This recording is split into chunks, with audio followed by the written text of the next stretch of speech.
രണ്ട് പെൺമക്കളുള്ള മാതാപിതാക്കൾ അല്ലാഹുവിന്റെ പ്രവാചകൻ തന്നെ പറയുകയാണ്, ഏതെങ്കിലും ഒരു മാതാപിതാക്കൾക്ക് അല്ലാഹു രണ്ട് പെൺമക്കളെ കൊടുത്തു, രണ്ട് പെൺമക്കളെ നല്ലതുപോലെ വളർത്തി അവരെ വിവാഹം കഴിച്ചു കൊടുക്കുന്ന വാപ്പയും അമ്മയും നാളെ സ്വർഗത്തിൽ എന്റെ കൂടെയാണെന്ന് നബി മുഹമ്മദ് മുസ്തഫ സല്ലല്ലാഹു അലൈഹി വസല്ലമ തങ്ങൾ പറയുന്നു, രണ്ട് പെൺമക്കൾ അല്ലാഹു കൊടുത്തു, ആ മക്കളെ നല്ല നിലയിൽ വളർത്തി അവരെ വിവാഹം കഴിച്ചു കൊടുക്കുന്ന വാപ്പയും അമ്മയും നാളെ എന്റെ കൂടെയാണ് സ്വർഗത്തിലെന്ന് നബിയിന റസൂലുള്ളാഹി വടക്ക നബിയിന റസൂലുള്ളാഹി.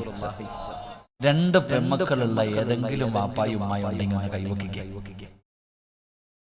ഒന്ന് പൊക്കടോ, നിങ്ങളുടെ ഭാഗ്യവാന്മാരില്ലേ? ഒരു 10-12 പേരുണ്ട് താത്താമാര്. രണ്ട് പെൺമക്കളുള്ള താത്താമാരെന്ന് കൈവക്കിക്കുക. അള്ളാഹു നിങ്ങൾക്ക് ഈമാൻ നൽകി അനുഗ്രഹിക്കുമാറാകട്ടെ. എന്റെ പ്രിയമുള്ളവരെ, പെൺമക്കൾ ആർക്കും വേണ്ട. ആദ്യത്തെ കൺമണി ആരായിരിക്കണം? പറയറോ എല്ലാത്തിനും ആണു മതി. ഭാര്യ ഗർഭിണിയായി കഴിഞ്ഞാൽ പിന്നെ ആണ് മതി, പെണ്ണ് വേണ്ട. എല്ലാത്തിനും ആണു മതി. പെണ്ണെന്താ? പെണ്ണ് വന്നാൽ ചെലവ് കൂടുതൽ അവസ്ഥ അതാ. പെൺകുട്ടികൾ വന്നാൽ ചെലവ് കൂടുതലാ. എങ്കിൽ ഇമാം ഗസാലി തങ്ങൾ പറയുന്നു, ആദ്യത്തെ പ്രസവത്തിൽ പെൺകുട്ടിയാണെങ്കിൽ അള്ളാഹു ആ കുടുംബത്തിന് ബർക്കത്ത് ചെയ്യുമെന്ന്. അള്ളാഹു ഈമാൻ തരുമാറാകട്ടെ. ആദ്യത്തെ പ്രസവത്തിൽ പെണ്ണിനെയാണോ പ്രസവിച്ചത്, നീ രക്ഷപ്പെട്ടു, അള്ളാഹു നിനക്ക് ബർക്കത്ത് നൽകും. അള്ളാഹു ഈമാൻ നൽകുമാറാകട്ടെ. എന്റെ പ്രിയമുള്ള സഹോദരങ്ങളെ, പെൺകുട്ടികളെ വളർത്തി വിവാഹം കഴിച്ച് വിട്ട സ്വർഗവാ. മുത്തുനബി പറഞ്ഞത്, അവര് സ്വർഗത്തിൽ എന്റെ കൂടെ രണ്ട് വിരലുകൾ ചേർത്ത് വെച്ചിട്ട് പറഞ്ഞു, ഇത്രയും അടുത്ത്. അല്ലാന്റെ റസൂല് പറഞ്ഞത്, ഞാനും അവരും തമ്മിൽ സ്വർഗത്തിൽ ഇത്രയും അടുത്ത്. എന്റെ പ്രിയപ്പെട്ടവരെ, പ്രവാചകന് പെൺമക്കളെ വല്ലാത്ത ഇഷ്ടമായിരുന്നു. പ്രവാചകന് പെൺമക്കളോട് വല്ലാത്ത സ്നേഹം. ചരിത്രത്തിൽ കാണാം, ഒരിക്കൽ നബി സല്ലല്ലാഹു അലൈഹി വസല്ലമ തങ്ങൾ മസ്ജിദുൻ നബവിയിൽ ഇരുന്നിട്ട് ഇങ്ങനെ നസീഹ പ്രസംഗിച്ചുകൊണ്ടിരിക്കുക. അങ്ങനെ എല്ലാ സഹാബത്തും ഇങ്ങനെ വഅലിന്റെ സദസ്സിലുണ്ട്. നോക്കുമ്പോ ഒരു ആൺകുട്ടി ഇങ്ങനെ ഓടി വന്നിട്ട് വാപ്പാടെ അടുക്കൽ ഓടി വന്നു. വാപ്പ മോനെ കണ്ടതും കെട്ടിപ്പിടിച്ചൊരു മുത്തം കൊടുത്തിട്ട് പിടിച്ചു മടിയിൽ കയറ്റിയിരുത്തി. പ്രവാചകനൊന്നും വേണ്ടിയില്ല, പ്രസംഗിച്ചുകൊണ്ടേയിരുന്നു. കുറെ സമയം കഴിഞ്ഞു. ആ മനുഷ്യന്റെ പെൺകുട്ടിയായ മകള് നേരെ വാപ്പാടെ അടുത്ത് വന്നു. മോൻ വന്നതുപോലെ വാപ്പാടെ അടുത്ത് വന്നതും വാപ്പ ആ പൊന്നുമോക്ക് ഒരു ഉമ്മ കൊടുത്തു. എന്നിട്ട് പിടിച്ച് താഴെ ഇരുത്തി. നബി സല്ലല്ലാഹു അലൈഹി വസല്ലം തങ്ങൾ പ്രസംഗം നിർത്തി. എന്നിട്ട് ആ വാപ്പാട് പറഞ്ഞ്, ഒന്നിയിൽ മടിയിലിരിക്കുന്ന മോനെ താഴെ ഇരുത്ത്, അല്ലെങ്കിൽ ആ മോളെ കയറ്റി മടിയിലിരുത്തുന്ന നബി മുഹമ്മദ് മുസ്തഫ.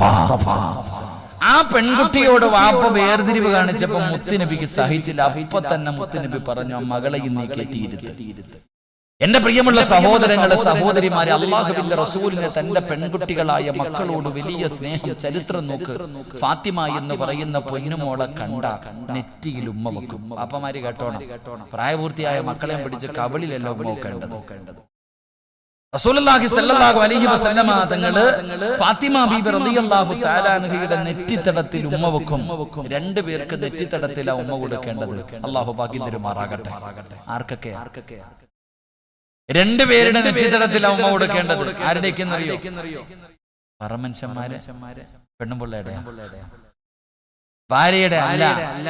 രണ്ടുപേർക്ക് പ്രായപൂർത്തിയായ പെൺമക്കൾ. ആ പെൺമക്കളുടെ നെറ്റിത്തടത്തിൽ ഉമ്മ കൊടുക്കണം. രണ്ട് നമ്മുടെ ഉമ്മയുടെ നെറ്റിത്തടത്തിൽ ഉമ്മ കൊടുക്കണം. അല്ലാഹു ഭാഗ്യം തരുമാറാകട്ടെ. അപ്പൊ ഫാത്തിമ ബീബി റളിയല്ലാഹു തആല അൻഹയെ കണ്ട പ്രവാചകൻ എന്ത് ചെയ്യും? നെറ്റിത്തടത്തിൽ ഉമ്മ വെക്കും.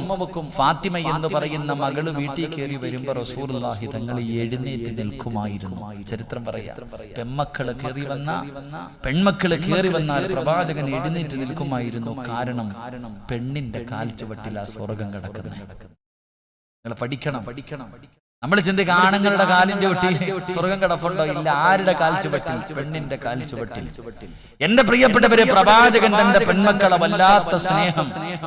അപ്പൊ നിങ്ങൾ ചിന്തിക്ക്, റസൂലുള്ളാഹി തങ്ങൾ പറഞ്ഞു, രണ്ട് പെൺമക്കളെ വളർത്തി വിവാഹം കഴിച്ച് വിട്ടാൽ അവര് സ്വർഗത്തിൽ എന്റെ കൂടെ ഇത്രയും അടുത്തു.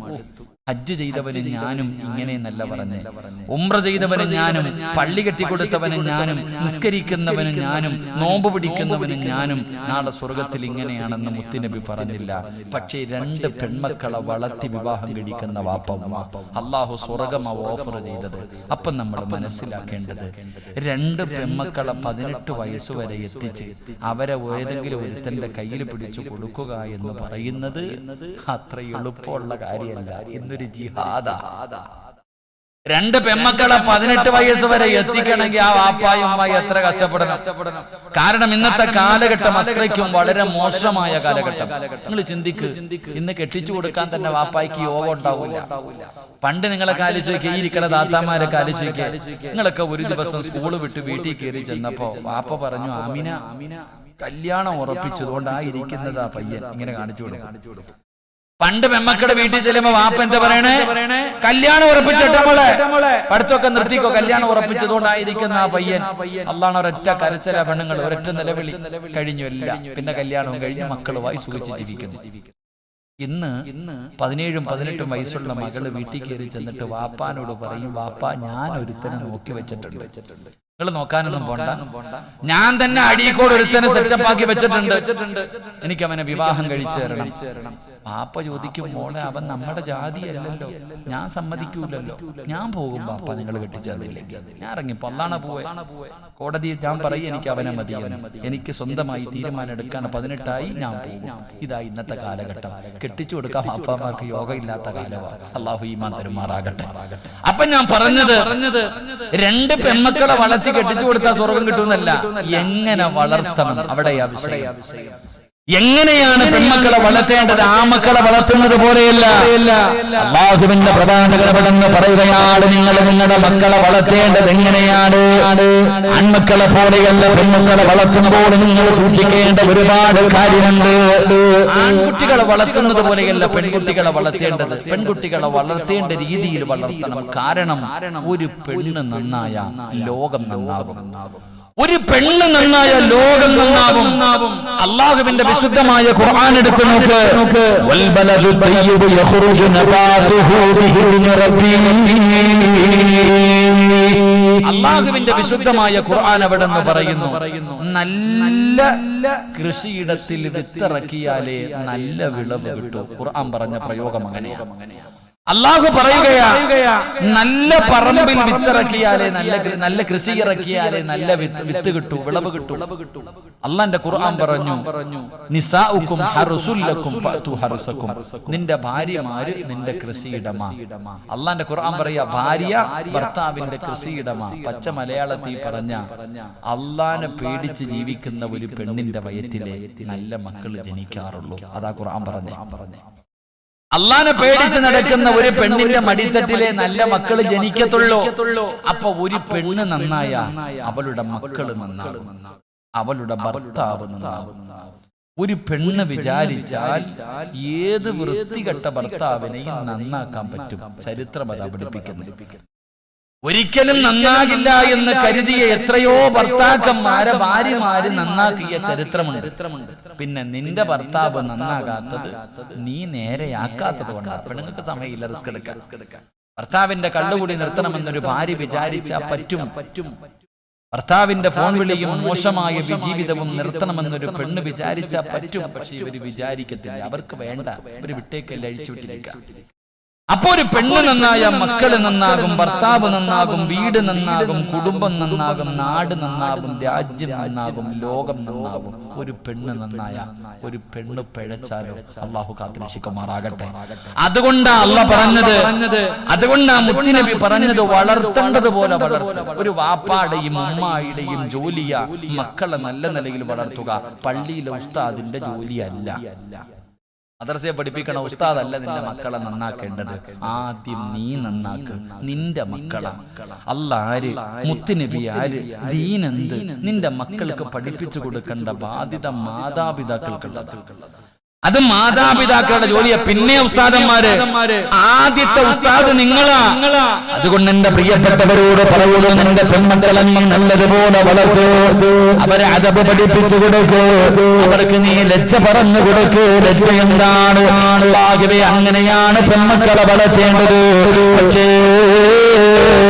ഇന്നത്തെ പെൺകുട്ടികളുടെ ജീവിതം കണ്ടാൽ, അവരുടെ നടത്തം കണ്ടാൽ, അവരുടെ സംസാരം കണ്ടാൽ, അവരുടെ വസ്ത്രധാരണ കണ്ടാൽ അല്ലാഹുവേ ലജ്ജ തോന്നുകയാണ്, സങ്കടം തോന്നുകയാണ്. പഠിച്ചവരെ, ഇന്നത്തെ പെൺകുട്ടികളുടെ നടത്തവും സ്വഭാവവും കണ്ടിട്ടുണ്ടോ? പഠിച്ചവനെ, എന്തേ സഹോദരാ എന്തേ ഇങ്ങനെയായി പോയത്?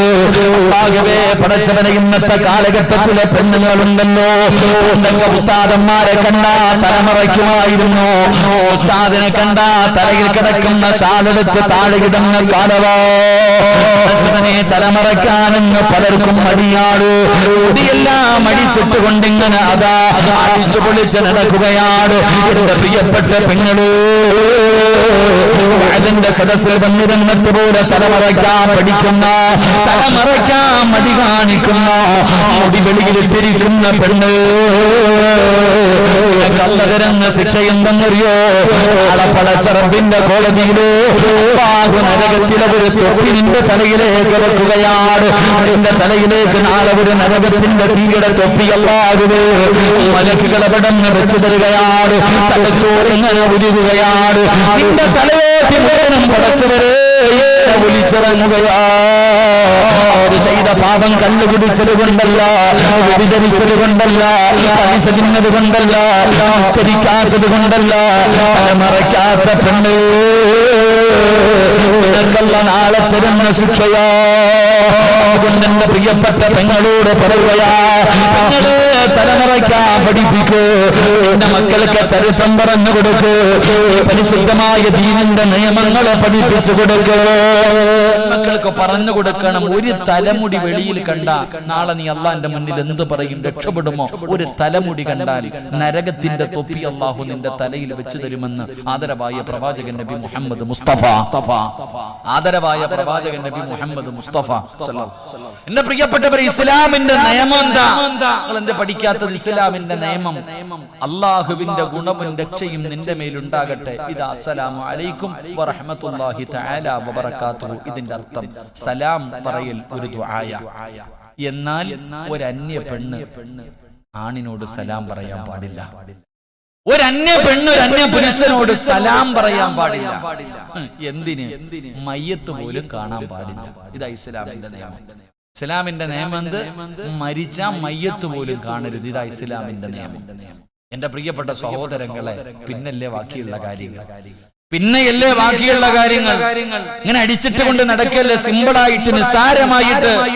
എങ്കിൽ എന്റെ പ്രിയപ്പെട്ട വാപ്പ, എന്റെ പ്രിയപ്പെട്ട ഉമ്മ, അല്ലാഹുവിന്റെ പ്രവാചകൻ സ്വല്ലല്ലാഹു അലൈഹി വസല്ലമ തങ്ങൾ, അല്ലാഹുവിന്റെ പ്രവാചകന്റെ മുന്നിലേക്ക് 1400 വർഷങ്ങൾക്ക് മുമ്പ് ഒരു പെണ്ണ് കടന്നു വരികയാണ്. തലമറയ്ക്കാത്ത പെണ്ണ്. അല്ലാഹുവിന്റെ പ്രവാചകന്റെ മുന്നിലേക്ക് ഒരു പെണ്ണ് കടന്നു വന്നു. യാ റസൂലല്ലാഹ്, നബിയേ, എനിക്ക് വേണ്ടി ദുആ ചെയ്യണേ നബിയേ, എനിക്ക് വേണ്ടി ദുആ ചെയ്യണേ നബിയേ. അല്ലാഹുവിന്റെ പ്രവാചകൻ അവിടുന്ന് ചോദിച്ചു, എന്തിനു വേണ്ടിയാണ് ദുആ ചെയ്യേണ്ടത്? യാ റസൂലല്ലാഹ്, എനിക്ക് അപസ്മാരത്തിന്റെ രോഗമാണ് നബിയേ. അപസ്മാരമെന്ന് പറയുന്ന രോഗമുണ്ടല്ലോ, പിടന്ന് താഴെ വീണു, കൈകാലുകൾ ഇങ്ങനെ വിറയ്ക്കുകയാണ്, വായിലൂടെ പറയുന്നവയും വരികയാണ്.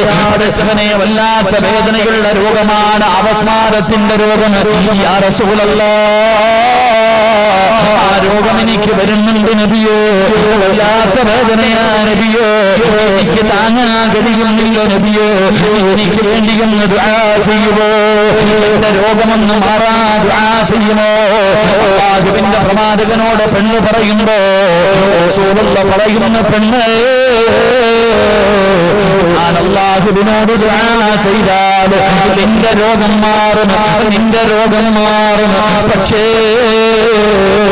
ഈ വേദന സഹിച്ചാൽ അല്ലാഹു നിനക്ക് സ്വർഗം തരും പെണ്ണ്. പ്രവാചകനവിടെന്ന് പറഞ്ഞു കൊടുക്കുകയാ, ഞാൻ ദുആ ചെയ്താ നിന്റെ രോഗം മാറും. ഇല്ല നീ ശമിക്കുകയാണെങ്കിൽ അല്ലാഹു നിനക്ക് സ്വർഗം തരുമെന്ന് മുത്തുനബി പറയുമ്പോ ആ പെണ്ണ് പറഞ്ഞു, നബിയേ ദുആ ചെയ്യണ്ട, ഞാൻ സഹിക്കാൻ നബിയേ, വേദനകൾ മുഴുവനും ഞാൻ ശമിക്കാൻ തയ്യാറാണ്. എനിക്ക് സ്വർഗം മതി നബിയേ, എനിക്ക് സ്വർഗം മതി നബിയേ. അല്ലാഹുവിന്റെ പ്രവാചകനോട് പറഞ്ഞിട്ട് പെട്ടെന്ന് തിരിച്ചു നടക്കുകയാ. കുറച്ചെന്ന് മുന്നോട്ട് പോയി. പിന്നെയും ഇലാ ഹദറത്തി റസൂലില്ലാഹ്, അല്ലാഹുവിന്റെ പ്രവാചകന്റെ മുന്നിലേക്ക് മടങ്ങി വന്നു.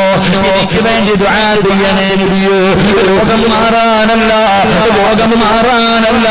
പിന്നെ എന്തിനെന്നറിയോ, അപസ്മാരം എന്ന് പറയുന്ന രോഗം വന്ന് താഴേക്ക് വീഴുമ്പോ എന്റെ ഔറത്ത് വെളിവാകുന്നു നബിയേ, എന്റെ ഔറത്ത് വെളിവാകുകയാണ്. അന്യപുരുഷന്മാര് കാണുന്നു, എന്റെ ശരീരം അന്യപുരുഷന്മാര് കാണുന്നു. എനിക്കതിഷ്ടമില്ല നബിയേ, എനിക്കതിഷ്ടമില്ല നബിയേ.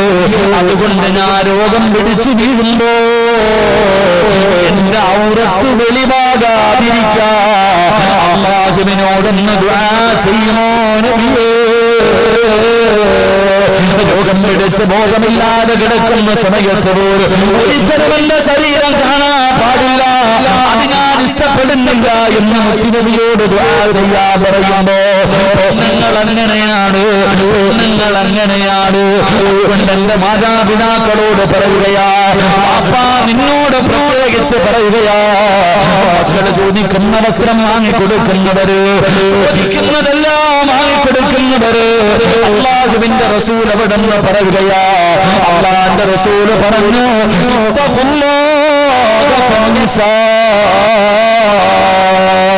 അല്ലാഹുവിന്റെ റസൂൽ അവിടെന്ന് പറയുകയാ, എന്റെ ഭാര്യയുണ്ടല്ലോ, എന്റെ മക്കളുണ്ടല്ലോ, അല്ലാഹു നിന്നെ ഏൽപ്പിച്ചിരിക്കുന്ന അമാനത്താ. നാളെ അല്ലാഹു പരലോകത്ത് വെച്ച് എന്റെ ഭാര്യയെ കുറിച്ചും എന്റെ മക്കളെ കുറിച്ചും അല്ലാഹു നിന്നോട് വിചാരണ ചെയ്യുമെന്ന് നബി മുഹമ്മദ് മുസ്തഫ സല്ലല്ലാഹു അലൈഹി വസല്ലമ തങ്ങൾ പറയുന്നത്. തന്റെ പൊന്നാര മകൾക്ക് ജീൻസിന്റെ പാന്റ് വാങ്ങി കൊടുക്കുന്ന വാപ്പാ, ഇറങ്ങിയ പോലെ പടച്ചവനെ ശരീരത്തിന്റെ വടിവുകൾ വെളിയിൽ കാണുന്ന രീതിയിലുള്ള വസ്ത്രം വാങ്ങിക്കൊടുക്കുന്ന വാപ്പാ, ഇട്ടുകൊണ്ട് നിന്റെ പൊന്നാര മകൾ നിന്റെ മുന്നിലൂടെ നടക്കുമ്പോ നിനക്കറിയാം ഇത് പാപമാണെന്ന്. നിനക്കറിയുമല്ലോ നിന്റെ പൊന്നാര മക്കളുടെ ശരീരത്തിന്റെ വടിവുകൾ വെളിയിൽ കാണുന്ന രീതിയിൽ വസ്ത്രം ധരിച്ചുകൊണ്ട് നിന്റെ പൊന്നുമോട് നടക്കുമ്പോ ഇത് പാപമാണെന്ന് നിനക്കറിയാമല്ലോ. എത്താറില്ലല്ലോ. അല്ലാഹുവിന്റെ റസൂൽ പറയുകയാ, നിന്നെയൊന്നും വെറുതെ വിടൂല, നിങ്ങളെ വെറുതെ വിടൂല. അല്ലാഹു നിന്നോട് സംസാരിക്കില്ല, അല്ലാഹു നിന്നോട് കരുണ കാണിക്കില്ല. അതുകൊണ്ട് എന്റെ പ്രിയമുള്ളവരോട് ഓർമ്മപ്പെടുത്തുകയാണ്, മക്കളെ ചെയ്യുന്ന തെറ്റ് കണ്ടിട്ട് അതിനെ നിസ്സാരമായി കളയുന്ന വാപ്പാ, അല്ലാഹുവിന്റെ മുന്നിൽ കണക്ക് പറയേണ്ടവരാ. പ്രവാചകനവിടെന്ന് പറഞ്ഞു, 5 പെണ്ണുങ്ങള് ആണുങ്ങള് സ്വർഗ്ഗത്തിൽ പോകുന്നതിനെ തടയുമെന്ന് ആദരവായ പ്രവാചകൻ നബി മുഹമ്മദ് മുസ്തഫ സല്ലല്ലാഹു അലൈഹി വസല്ലം. 5 പെണ്ണുങ്ങൾ ഒരാള് സ്വർഗ്ഗത്തിൽ പോകുമ്പോ തടയും ഒരാണിനെ, ഒരു വാപ്പയെ. ഏതാ എന്റെ പ്രിയപ്പെട്ടവർ? 5 പെണ്ണുങ്ങളിൽ ഒരു പെണ്ണ് നിന്റെ മകളാ. നിനക്ക് താടിയുണ്ട്, തഴമ്പുണ്ട്, നീ കമ്മിറ്റിക്കാരനാണ്, എല്ലാ കാര്യങ്ങളും ചെയ്യാൻ മുമ്പന്തിയിൽ നിൽക്കുന്നവനാ. പക്ഷെ നിന്റെ മോള് നിന്റെ വസ്ത്രം ധരിച്ചു നടക്കുന്നത് കണ്ടിട്ടുണ്ടോ? താത്തമാര് ഫർദയും ധരിച്ച് ഹിജാബും ധരിച്ച് കയ്യിൽ തസ്ബീഹ് കുത്തിയിട്ടടക്കും. അല്ലോ കണ്ടു കഴിഞ്ഞാൽ മലക്കുകൾ ഇറങ്ങുന്ന പോലെ. എന്ന തൊട്ടുപുറകിൽ ഒരെണ്ണം എഴുതും, സായിപ്പ് മാതാമ പോലും തോറ്റുപോകുന്ന രീതിയിൽ. അള്ളാഹു ഈമാൻ നൽകി നിഗ്രഹിക്കുമാറാകട്ടെ. നീ വിചാരിച്ച് രക്ഷപ്പെടൂന്നു? ഇല്ല, അള്ളാഹ് നിന്നെ പിടിച്ചുർത്തും. അള്ളാഹ് നിന്നോട് ചോദിക്കും, എന്തിനാ താത്ത നീ ഒന്ന് കണ്ണ് തുറന്നു നോക്ക്. നിന്റെ 18 വയസ്സുള്ള 15 വയസ്സുള്ള മകള് ഈ ഡ്രസ്സ് വിട്ടുകൊണ്ട് നാട്ടിയിറങ്ങിയ സ്വന്തം പിഴച്ചു. എന്തിനാ മറ്റുള്ളവനെ പിഴപ്പിക്കുന്നത്? ഈ നാട്ടിലെ ചെറുപ്പക്കാരെ നരകത്തിൽ കൊണ്ടുപോകാൻ ഒരു കാരണമാകുന്നത് എന്തിനാ പെങ്ങളെ? അതുകൊണ്ട് മക്കളുടെ വസ്ത്രധാരണം നോക്ക്, അവരുടെ പ്രവർത്തനങ്ങൾ, അവരുടെ സ്വഭാവങ്ങൾ. അള്ളാന്റെ റസൂല്, അള്ളാന്റെ ഖുർആൻ പറഞ്ഞ് എന്തെന്നറിയോ? 3 സമയങ്ങളിൽ മാതാപിതാക്കളുടെ ബെഡ്റൂമിന്റെ അകത്ത് കയറണമെങ്കിൽ മക്കൾ അനുവാദം ചോദിക്കണം. ഖുർആന പറഞ്ഞ അല്ല പറയുകയാ, 3 സമയങ്ങളിൽ മാതാപിതാക്കളുടെ ബെഡ്റൂമിന്റെ അകത്ത് കയറണമെങ്കിൽ പോയിട്ട് ഇങ്ങനെ തട്ടിയിട്ട് വിളിക്കണം, പാപ്പ കേറി വരട്ടെ, ഉമ്മ കേറി വരട്ടെ, അനുവാദം ചോദിച്ചിട്ടേ കേറാൻ പാടുള്ളൂ എന്ന് അള്ളാന്റെ വിശുദ്ധ ഖുർആൻ. ഏതു മക്കള്? 25, 20, 18, 15, 10 അല്ല, 7 വയസ്സിന് താഴെ പ്രായമുള്ള മക്കൾ. 7 വയസ്സിന് താഴെ പ്രായമുള്ള മക്കള് വാപ്പാടെയും ഉമ്മാടെയും ബെഡ്റൂമിൽ കയറണമെങ്കിൽ 3 സമയത്ത് അനുവാദം ചോദിക്കണം. 3 സമയം അനുവാദമില്ലാതെ കയറാൻ പാടില്ല. ഏതാ 3 സമയം? 1 സുബഹിക്ക് മുമ്പുള്ള സമയം, വെളുപ്പാങ്കാല സമയം. 2 നട്ടുച്ച സമയം. 3 രാത്രി. ഈ 3 സമയങ്ങളിൽ അനുവാദം ചോദിക്കാതെ 7 വയസ്സിന് താഴെ പ്രായമുള്ള മക്കള് കയറാൻ പാടില്ല സ്വന്തം മാതാപിതാക്കളുടെ ബെഡ്റൂമിന്റെ അകത്ത്. എന്തുകൊണ്ട്? എന്റെ പ്രിയപ്പെട്ടവരെ, സുബഹിക്ക് മുമ്പുള്ള സമയം നല്ല ഉറക്കത്തിന്റെ സമയം അല്ലേ? ഉറങ്ങാൻ എന്ത് രസവാ! വെളുപ്പാങ്കാല സമയത്ത് ഏറ്റവും മനോഹരമായ സമയം. അപ്പൊ ഇങ്ങനെ വാപ്പായും ഉമ്മായിക്ക് നല്ല ഉറങ്ങുന്ന സമയം. ഉദാഹരണം പറഞ്ഞ, നമ്മൾ ആണുങ്ങളൊക്കെ കിടക്കുന്ന സമയത്ത് ഒരു മുണ്ടെടുത്തിട്ട് കിടന്നുറങ്ങും. ഏകദേശമുള്ള ആണുങ്ങൾ മുഴുവനും കിടക്കുന്ന സമയത്ത് മുണ്ടെടുത്തിട്ടാ കിടന്നുറങ്ങുന്നത്. രാവിലെ ഉറക്കത്തിൽ നിന്ന് എഴുന്നേക്കുമ്പോ ആദ്യം തിരയണത്, അല്ല ഒരു മുണ്ടെടുത്തിട്ടുണ്ടായിരുന്നല്ലോ പടച്ചോനെ, മുണ്ടെവിടാന്ന് തിരയണത്. ഒരാളാണ് ഉറക്കത്തിൽ നിന്ന് എഴുന്നേക്കുമ്പോ ആദ്യം തിരയുന്നത് മുണ്ട. കാരണം ചിലപ്പോ ഫാന്റെ മുകളിലായിരിക്കും, എവിടെങ്കിലും കിടക്കുന്നുണ്ടാകും. അതാവസ്ഥ. പിന്നെ നിങ്ങൾ ഇട്ടിരിക്കണ മാക്സിയുടെ കഥ ഞാൻ പറയണില്ല, ഓർത്തു നോക്ക്. അപ്പൊ ഈ സുബഹിക്ക് മുമ്പുള്ള സമയം 7 വയസ്സുള്ള അല്ലെങ്കിൽ 6 വയസ്സുള്ള 5 വയസ്സുള്ള ഒരു മകനോ മകളോ റൂമിലോട്ട് കയറി വരുമ്പോ അള്ളാഹുവെ കോവളം ബീച്ചിൽ കിടക്കണ പോലെ വാപ്പ കിടക്ക,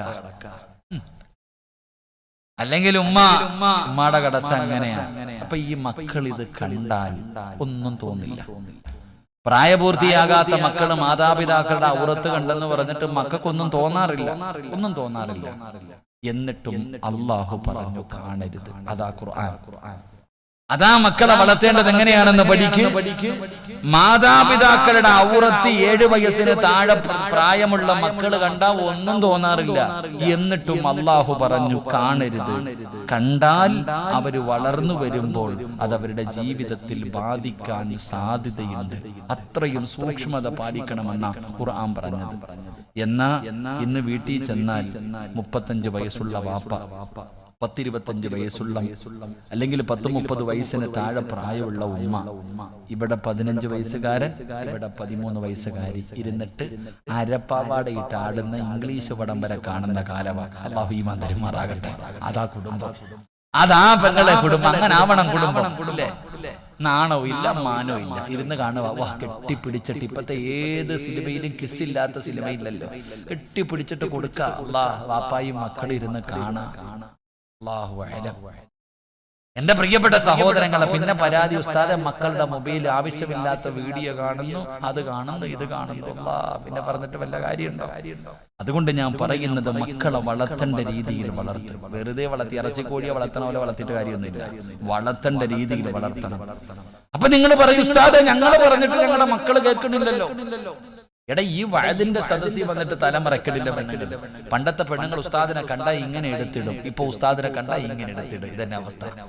എടാ, ട്രെയിനിലൊക്കെ യാത്ര ചെയ്യുമ്പോ അപ്പുറത്തിപ്പുറത്തൊക്കെ സീറ്റിൽ ഇരുന്നിട്ട് ഈ മുസ്ലിമായി ചെറുപ്പക്കാരുടെ കൂടെ ഒക്കെ ഇരുന്ന് ഫോട്ടോ. അപ്പൊ ഉസ്താദ് എങ്ങാണോ ഉണ്ടെങ്കിയോ കെട്ടി അങ്ങോട്ട് പിടിച്ചിരുന്നിട്ട് ഇങ്ങനെ അങ്ങോട്ട് എടുത്ത് തരും, ഉസ്താദ് കാണട്ടെ. ഇതാ ഇന്നത്തെ മക്കള്.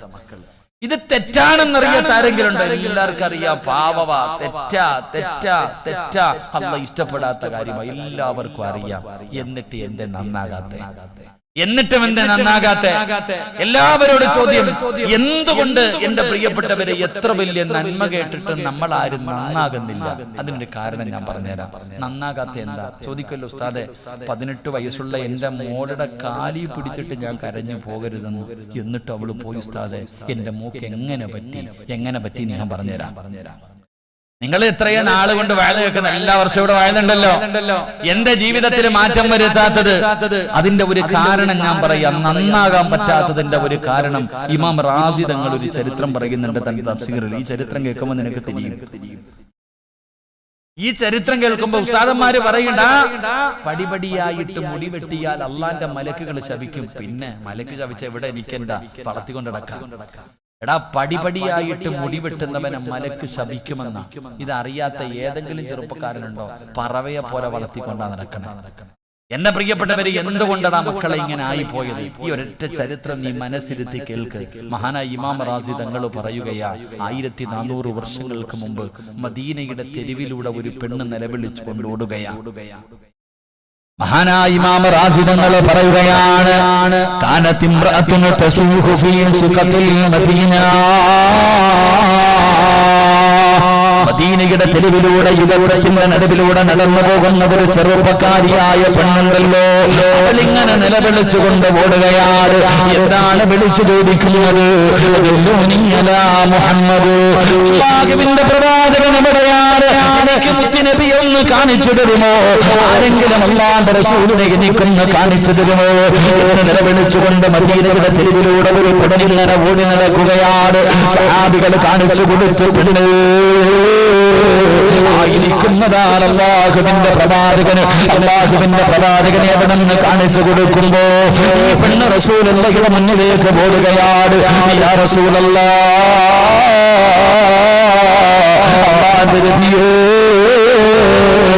എനിക്ക് തൗബയുണ്ടോ? എന്റെ പാപം അല്ലാഹു പുറത്തു തരുമോ? പ്രവാചകന്റെ മുന്നിൽ പോയി നിലവിളിച്ചുകൊണ്ട് കരഞ്ഞുകൊണ്ട് പറയുമോ? പ്രവാചകൻ അവിടെ നിന്ന് പറഞ്ഞു, നീ കരച്ചു നിർത്തു, ഇവിടെ നിലവിളിയിൽ നിർത്തു. എന്താണ് നിന്റെ ജീവിതത്തിൽ സംഭവിച്ചത്? അല്ലാഹുവിന്റെ പ്രവാചകൻ അവിടെ നിന്ന് ചോദിക്കുമ്പോൾ ആ പെണ്ണ് പറയുകയാണ്, എന്റെ പ്രിയപ്പെട്ട ഭർത്താവ് ഒരു കച്ചവടക്കാരനാ. എന്റെ ഭർത്താവ് ഒരു കച്ചവടക്കാരനാ. പോയി കഴിഞ്ഞാല് മാസങ്ങൾ കഴിഞ്ഞേ വരാറുള്ളൂ. ഒരുപാട് മാസങ്ങൾ കഴിഞ്ഞ് ഗൾഫിൽ പോകുന്നത് പോലെയാണ്. പോയി കഴിഞ്ഞാൽ ഒരുപാട് മാസങ്ങൾ കഴിഞ്ഞേ വരാറുള്ളൂ. എന്റെ ഭർത്താവ് കച്ചവടത്തിന് പോയപ്പോ നീ സനയിച്ചു യാ റസൂലല്ലാഹ്, ഞാൻ വ്യഭിചരിച്ചു നബിയേ. പുരുഷനുമായി ശാരീരികമായി ബന്ധപ്പെട്ടു. അവിടുന്ന് പടച്ചവനെ കിടപ്പറ പങ്കിടുകയാണ്. അതിലൂടെ ഗർഭിണിയായി. ഒന്ന് കളഞ്ഞില്ല, തലയ്ക്ക് കളഞ്ഞില്ല. ഭർത്താവ് നാട്ടിലില്ല, കുടുംബക്കാരുമില്ല. അതുകൊണ്ട് ആരും അറിയാതെ ചുമന്നുകൊണ്ട് നടന്നു. ഒരാളോട് പറഞ്ഞില്ല, ഒരാളെയും അറിയിച്ചില്ല. ഗർഭിണിയായത് കാരണം പറയാതെ ചുമന്നുകൊണ്ട് നടക്കുകയാണ്. 9 മാസം കഴിഞ്ഞു. യാ റസൂലല്ലാഹ്, അല്ലാഹുവിന്റെ നബിയേ, ഞാനൊരു ആൺകുഞ്ഞിനെ പ്രസവിച്ചു നബിയേ. അവിടുന്ന് ഒരു ആൺകുഞ്ഞിനെ ജന്മം കൊടുക്കുകയാണ്. പ്രസവിച്ചു കഴിഞ്ഞപ്പോ യാ റസൂലല്ലാഹ്, ആ കുഞ്ഞിന്റെ കഴുത്ത് ഞെരിച്ച് കൊന്നു കളഞ്ഞു നബിയേ. 9 മാസക്കാലം ഗർഭം ചുമന്നു. വേദനയുടെ വേദനയും നിന്ന് പ്രസവിച്ച തന്റെ പ്രിയപ്പെട്ട പൊന്നുമോര് ആ ഉമ്മ തന്നെ കഴുത്ത് ഞെരിച്ചെന്ന് കൊല്ലുകയാണ്. എന്നിട്ട് മയ്യത്ത് കുഴിച്ച് കൊല്ല. എന്ത് ചെയ്തെന്നറിയോ? ഈ പെണ്ണിനൊരു ജോലിയിലായിരുന്നു. സുർക്കയുടെ കച്ചവടം നടത്തുന്ന പെണ്ണ. ഒരു സൈഡ് ബിസിനസ്സാണ്. പഠിച്ചവനെ സുർക്കയുടെ കച്ചവടം നടത്തുന്ന പെണ്ണാട്. എന്ത് ചെയ്തെന്നറിയുമോ? എന്റെ കുഞ്ഞിന്റെ മയ്യത്തെടുത്തു.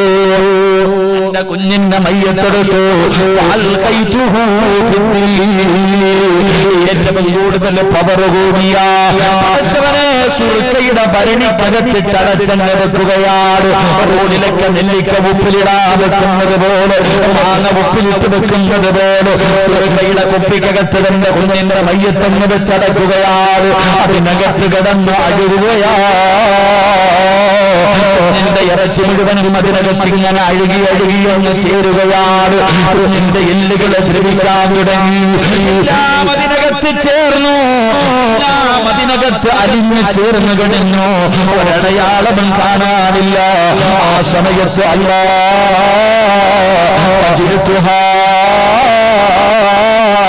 ഞാനത് ജനങ്ങൾക്ക് കുടിക്കാൻ കൊടുത്തു നബിയേ, കച്ചവടം നടത്തി നബിയേ, ഞാനത് വിറ്റ് കാശ് വാങ്ങി നബിയേ.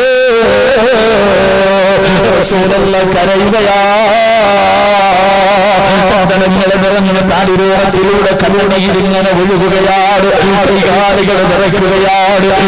ഒരു പാപമല്ല, പടച്ചവനെ വ്യഭിചരിച്ചു. വിചാരത്തിലൂടെ ഗർഭിണിയായി ആ കുഞ്ഞിനെ ചുമന്നുകൊണ്ട് നടന്നു. അതിനെ പ്രസവിച്ചു. അതിന്റെ കഴുത്ത് ഞെരിച്ചു കൊന്നു. അതിന്റെ കഴുത്ത് ഞെരിച്ചു കൊന്നു.